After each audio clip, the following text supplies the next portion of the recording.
ભરૂચ જિલ્લાના દહેજ ઔદ્યોગિક વસાહત ક્ષેત્રે કાર્યરત ડીઆઈસી કેમિકલ લિમિટેડ દ્વારા સામાજિક ઉત્તરદાયિત્વ અંતર્ગત માનવ સેવાના કાર્યોમાં વધુ એક યોગદાન આપવામાં આવ્યું છે. કંપનીના વર્ષ 2025-26 અંતર્ગત CSR ઇનિશિયેટિવ હેઠળ ભરૂચની જાણીતી સંસ્થા સેવાયજ્ઞ સમિતિને ફોર્સ ક્રુઝર AC એમ્બ્યુલન્સ અને પોર્ટેબલ ઓક્સિજન કન્સન્ટ્રેટર અર્પણ કરવામાં આવ્યા છે.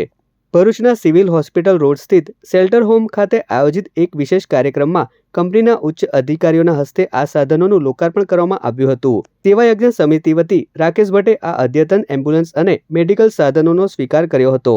આ સુવિધા ઉપલબ્ધ થવાથી ભરૂચ અને આસપાસના વિસ્તારના જરૂરિયાતમંદ દર્દીઓને સમયસર અને સચોટ સારવાર મેળવવામાં મોટી સહાય મળશે. સમગ્ર કાર્યક્રમ દરમિયાન કંપનીના અધિકારીઓએ આગામી સમયમાં પણ સામાજિક ઉત્થાન માટે કટિબદ્ધતા વ્યક્ત કરી હતી.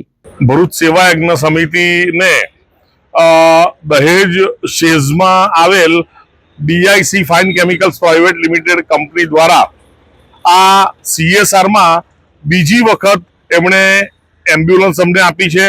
આ એમ્બ્યુલન્સ મોટી છે અને તે AC અને ઓક્સિજનની સુવિધા ધરાવે છે અને સેવાયજ્ઞ સમિતિ તેને ભરૂચ અને જે પણ કંઈક જરૂરિયાતમંદ માણસો હશે, નીડી માણસો, એમને માટે અમે ટોટલી ફ્રીમાં આ એમ્બ્યુલન્સ સેવાઓ ઉપલબ્ધ કરાવવાના છીએ. તો દહેજ ડીઆઈસી ફાઇન કેમિકલ્સે અગાઉ પણ આજથી 5-6 વર્ષ પહેલા એમણે અમને આવી જ એક મોટી ગાડી આપી હતી અને એ ગાડીના કિલોમીટર પૂર્ણ થતા હવે આ ફરી એમણે નવી 15 લાખ રૂપિયાની ગાડી આપેલ છે. તે ઉપરાંત એમણે પોર્ટેબલ ઓક્સિજન કન્સન્ટ્રેટર 5 લીટર કેપેસિટીનું જે કોવિડ પછીની પોસ્ટ કોવિડ ઇફેક્ટ માટે દર્દીઓને જોઈતા હોય છે તે પણ આજે અમને એક મોટું મશીન દાનમાં આપવા જઈ રહી છે.